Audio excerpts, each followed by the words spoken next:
پشاور میں صوبائی محکمہ صحت نے تہکال، اچینی اور سفید ڈیری سمیت 10 علاقوں کو ڈینگی کے حوالے سے ہاٹ سپاٹ قرار دے رکھا ہے، جہاں ڈینگی وائرس مسلسل پھیل رہا ہے۔ ان متاثرہ علاقوں کے مکینوں کا کہنا ہے کہ تشویشناک صورتحال کے باوجود متاثرہ علاقوں میں صرف ایک آدھ بار انسدادی ڈینگی اسپرے کیا گیا۔ ابھی تک ادھر کوئی انتظامیہ والے نہیں آئے، تو ادھر بہت ڈینگی بہت ہے۔ میں نے خود تقریباً 3 بار کال کیا ڈینگی والا کو، اسپرے والا کو، وہ یہ علاقے کو کوئی توجہ نہیں دیتا ہے۔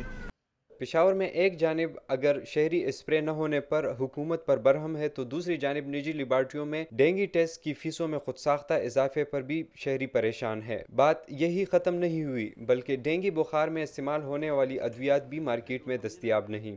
سٹاک ختم ہو جاتے تو یہ بلیک پہ ہمیں دیتے ہیں ڈیلرز 230-240 روپے کا، تو اس میں پھر وہ اسٹیشنری ٹیکسز اور بجلی کا خرچہ، ڈیلیوری نہیں ہو رہی اور بڑی شارٹیج ہو رہی ہے، اور اس لیے مہنگی بھی ہو رہی ہیں اور مل بھی نہیں رہی ہیں۔